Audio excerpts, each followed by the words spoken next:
Hey, what's up? It's Chris from Brooker Films, and in today's video I'm talking to you all about the importance of using an ND filter when you're shooting photos or videos. So let's get into it. So you're filming outside and the weather is amazing. It's sunny, it's hot, there's no wind whatsoever, but when you turn your camera on, your footage is just overexposed. So you pull your aperture up to f22, you pull your ISO down to the bare minimum, and you crank your shutter speed up to a number that you can actually get away with, but your footage is still overexposing.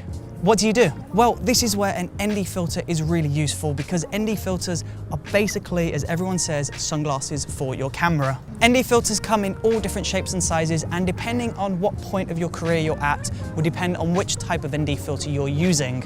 So in the early stages of your career, you're probably going to be using digital SLRs to capture video, and the best filter for these cameras is a screw-on ND filter. Now, when things get more professional, you're likely going to use a matte box, and a matte box is basically this thing that sits on the end of your lens, and you can add different filters in front of the lens. Or if you have a more professional camera like the Sony FS7, these cameras will come built in with ND filters, meaning you're never ever going to forget your ND filters as long as you have the camera. ND filters come in different intensities, and the smaller the number, the weaker the intensity is. So if you have ND2 on the front of your camera, then you're going to block out a little bit of that light, but it still might overexpose.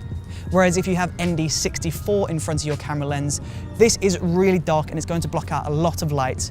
This means you're going to have to throw a lot of light back into the scene in order to properly expose the scene.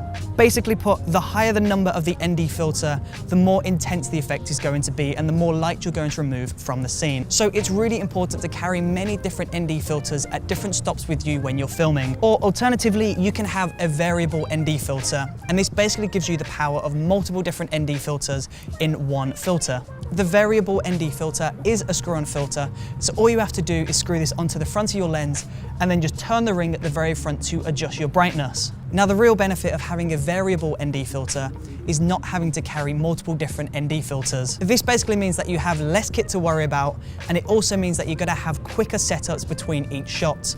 You won't have to worry about changing filters, you just turn the ring, change the brightness, lock in your settings and start rolling. Now, the number one reason why I would seriously recommend getting an ND filter is because it gives you back all of your settings that you may have lost when you're filming outside. So this means if you want to shoot with a shallow depth of field, you want to pull your camera all the way down to f2.8, all you need to do is just turn that variable ND filter and you're perfectly exposed and ready to go. And there you go. If you enjoyed watching this video, then please do let me know in the comment section below. And don't forget to subscribe by clicking that circle icon just up there. And also don't forget to check out the previous video by clicking this icon just down here. See you in the next video.